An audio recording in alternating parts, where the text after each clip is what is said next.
ndakambonoona mombe dzasekuru ende dzawanda hanzi dzadzapera nechirwere chakapedza mombe.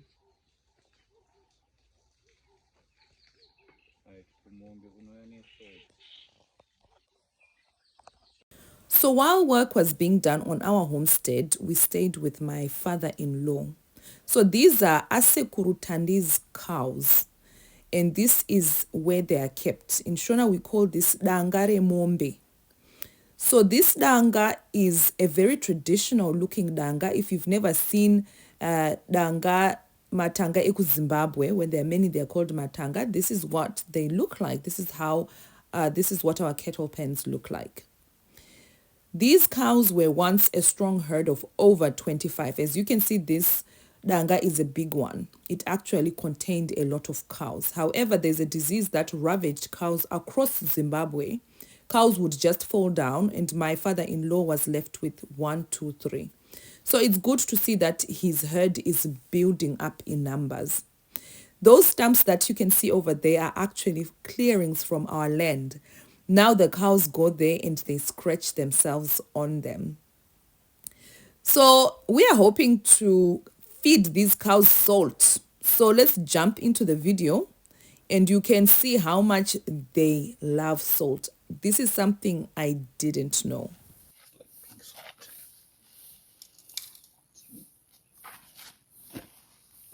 Pink salt. Nothing. Salt.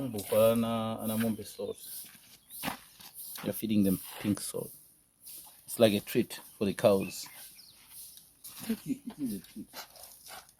So you let them eat it from your hand. Cut. Come, you see.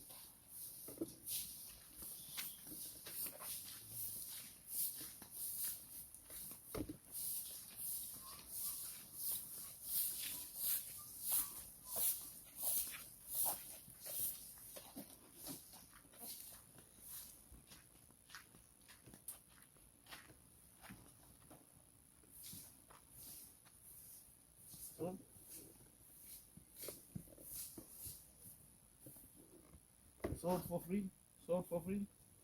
Going once, going twice.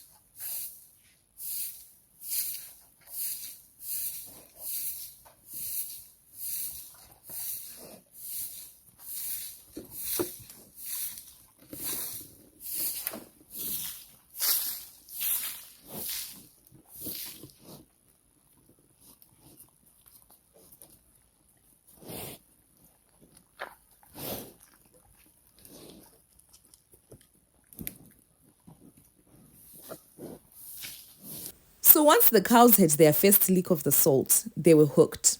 They were now coming in their numbers towards us. They were even trying to push the fence through at some point. So they were really enjoying this treat. So cows need salt for regular bodily functions, such as reproduction. So it's a very important mineral for them, just as it is for us human beings. So Zuruvi grew up around this type of lifestyle. For me, this was the first time I'd even given a cow salt. Whereas for him, he had grown up doing these type of things. Growing to the raw homestead with his parents, he knew that this is something they did every school holiday. Whereas for me, occasionally, we would go to the rural areas to see my grandmother. So I grew up in the city as a city girl. Still, I am a city girl. Hence why it's very mind-boggling for people that I want to move and relocate and live in rural Zimbabwe after moving from the UK. So if I had a pound for every single time someone asked me, how come you want to live in, how are you even going to live there? I'd be rich, guys. I'd be so rich. It licks my hand. It licks my hand. Okay.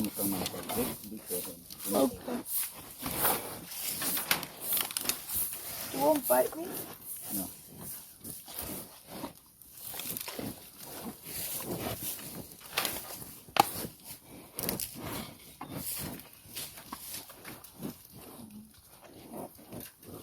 Lick my hand.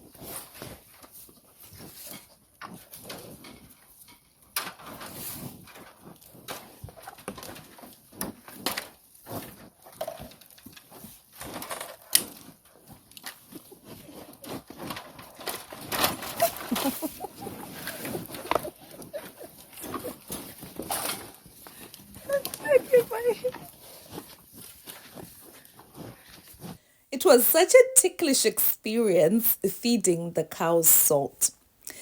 So going back to our earlier conversation, where people ask me, why do you want to go and move in the rural areas?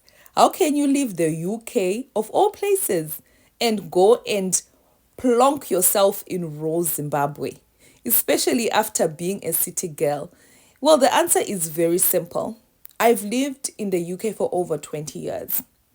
I have done all sorts of menial jobs. Do you know when people are laughing about some of us in the diaspora saying you are busy cleaning the backs of old white people? Yes, I've done that kind of a job. I've been a bum cleaner. I have also been a cleaner. There is no job, no menial job that I can say I have not done. I've done all sorts of jobs. So when I go back to Zimbabwe, do I really want to start looking for a 9 to 5 job or working for somebody else? In an ideal situation, I would like to settle in my quiet homestead and live a quiet life, enjoying those sounds that you could hear in the beginning of this video. That is the life that I am choosing. And where my husband goes, I go there too. One thing about my husband is he has made sure that all those comforts or the comforts that I am used to now, they're going to be available in rural Zimbabwe. Rural Zimbabwe is not like how it was before. People are actually bringing, the toilets are now inside. They're not outside. They're not blade toilets. You can have your flushing toilet. You can have your plumbing installed. You can have your borehole. You can have your solar electricity.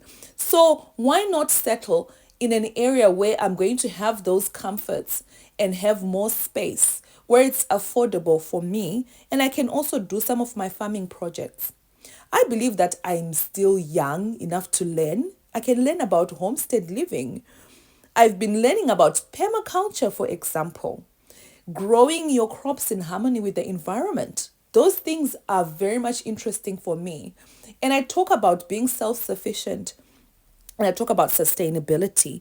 And those are the things that I'm looking to achieve.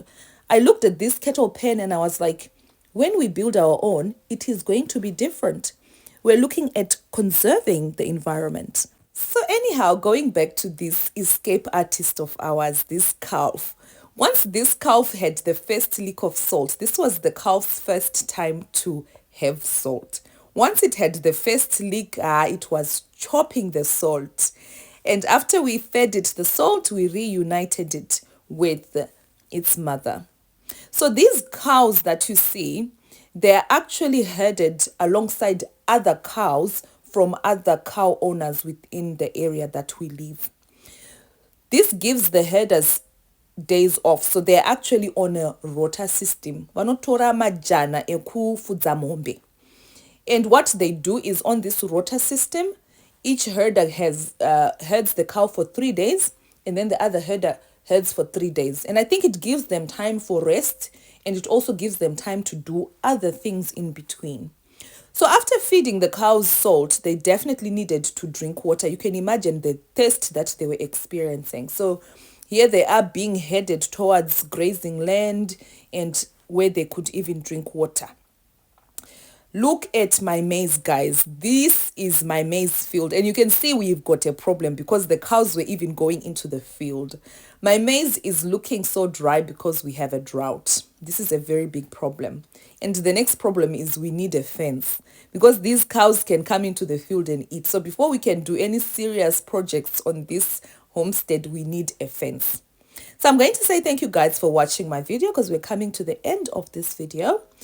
Please leave a comment, a like, and share this video so that it reaches those diasporans who think this is not something that is obtainable for them.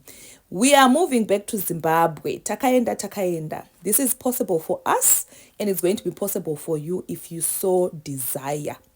Please subscribe to the channel and join the community. For now, I am just going to say bye.